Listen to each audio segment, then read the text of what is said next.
ladies. Welcome to the Culture and People Cast. Today we have Tiffany on with us. Welcome to the cast. Thank you. Thanks for having me here. Oh, I'm so excited. In a few sentences, would you tell us who you are and what you do? Yes, so I'm Tiffany Castano. I am CEO and founder of SEFR. That is an acronym for Cultivating the Evolution of Professional HR. Been in HR for 13 years, so I support small to medium enterprises with their people and their culture, really helping them build their infrastructure, build strong employer brands, and have teams that want to stay with them. So that's a whole lot of fun in that co-creative process. I love the work you're doing. And in full disclosure, Tiffany and I met through #CultureFirst, the global club imagining a better world of work. Like, who can't get behind that, right? Right. Yes. So you've been doing this work for a while. What's your favorite thing about people in culture work? It's the endless possibilities, really, for me. It's being my why is really to help remove toxicity, to help bring stronger leaders and build teams and cultures where people want to stay. And so for me, that is really my favorite part. I'm very extroverted and I'm an empath. So that serves me very well doing what I do as well. It's a whole lot of fun and I just feel good about it at the end of the day. Yeah. I wonder how many practitioners like us aren't empaths, like are not empaths. Or not. Are not, because it's like, I think the real, I mean, I'm not trying to pigeonhole, because extroverted, introverted, empath, all that, but empath, for those of you who don't know, I mean, I really consider one of my superpowers, right? That ability to intuit and sense and know. And yes, it's based on years of experience, but it's also based on my ability to connect energetically with people and really understand what's not being said at all, or what's being said behind what's being said or felt. Yeah. Yes, that's the key, right? It's that ability to hone in, to sense when something's maybe not right, to be aware, because how do you influence and shape culture if you're not aware and self-aware? You have to be self-aware. Agreed. Well, self-awareness, one of the biggest predictors of success for all of us as individuals. But I am hearing, just in general right now, there's a gap, I think, in self-awareness. There's a gap in self-confidence. There's a gap in engagement. Hearing from people that that's just a challenge overall with employees right now. What are your thoughts?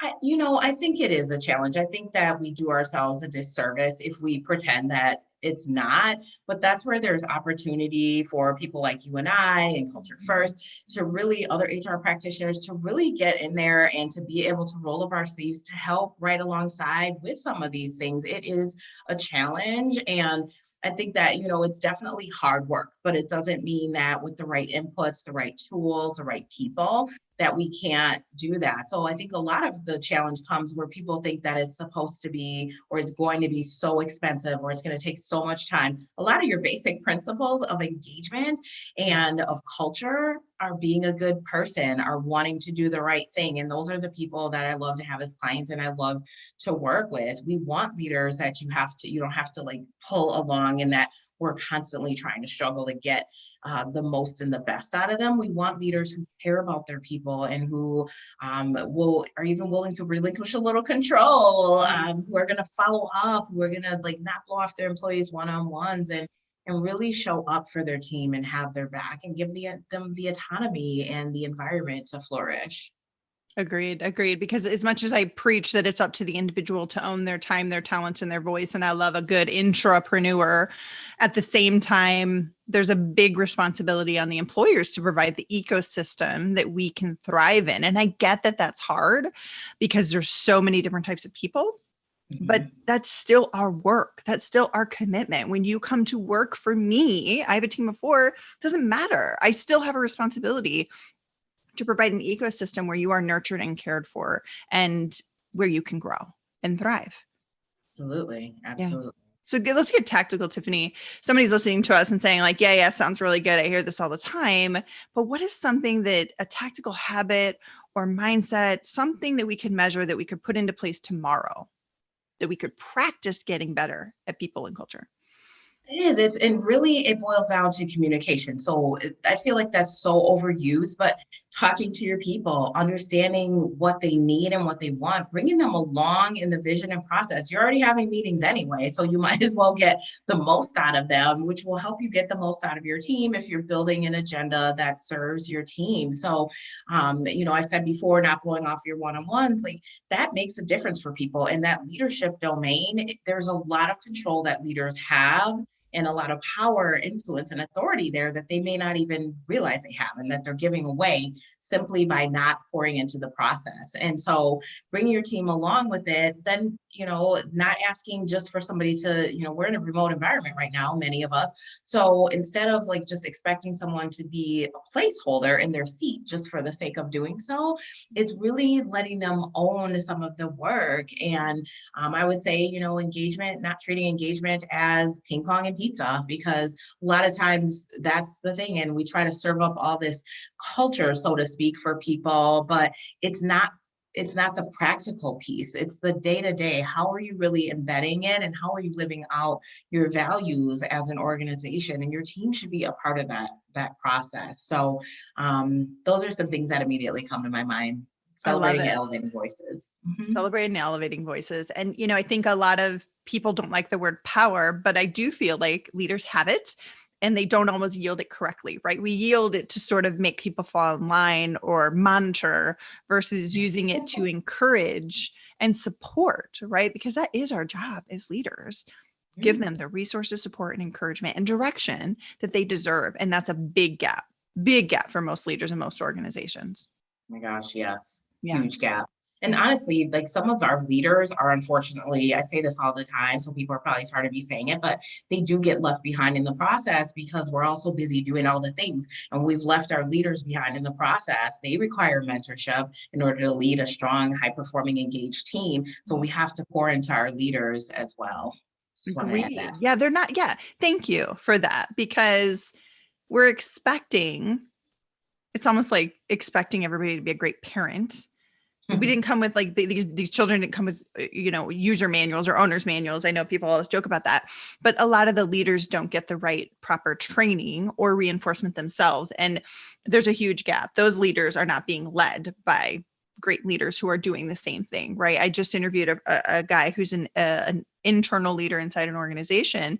And he was sort of sharing like, look, there's been times where I'm not happy with the way that I'm being led. And instead of that, me pushing that down. And yes, I've sat in my anger for a little bit, but then I said, like, I'm going to lead the opposite way to my team and engage them. So at least that's under my control. Can't control how I'm being led, but I can control that, which is pretty amazing, right? It is. And that's what I call your leadership brand, right? So I'll get, new leaders who sometimes will be like, well, what do I start? I don't want to be a micromanager, but I don't want to, my team to run over me either. And I'm like, well, what's the brand you want to create? And so we talk a lot about that, but just because your leader, as the leader that you just explained, just because they maybe aren't leading you the way you want to, that's the best way, is to absolutely just do the opposite and make it your own.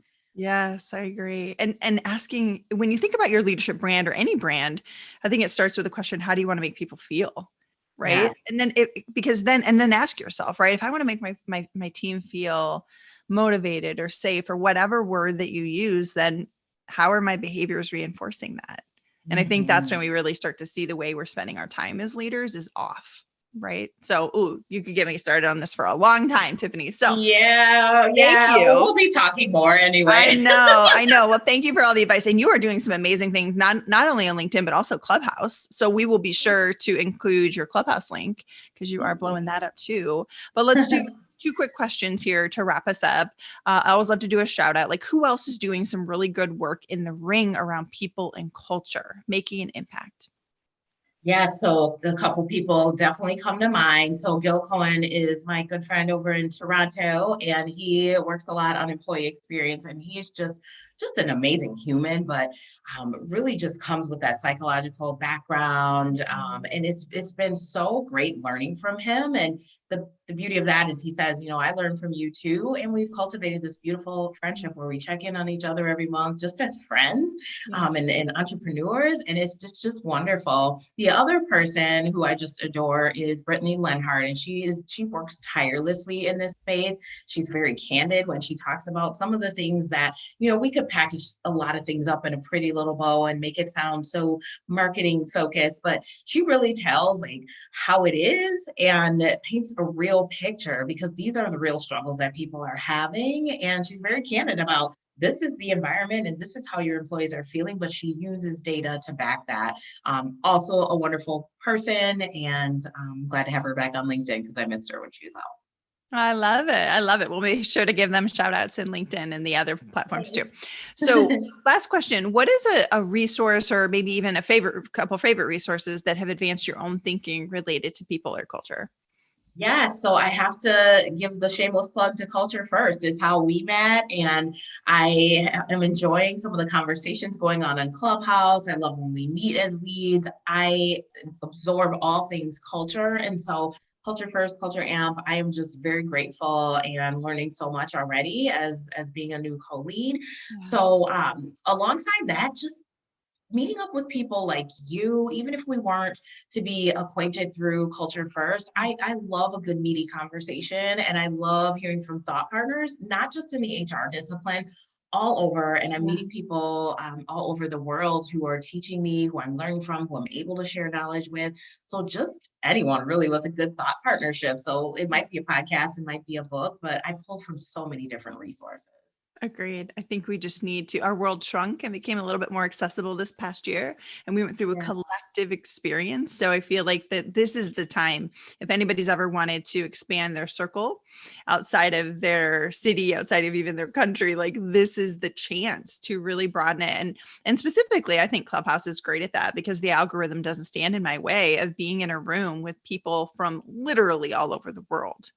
That's amazing to me, the diversity and the access that I've been given through that. So little plug for Clubhouse, but listen to me. I love what you're doing in your business. I love what we're doing in Culture First, all of us together to really provide a different way to do work.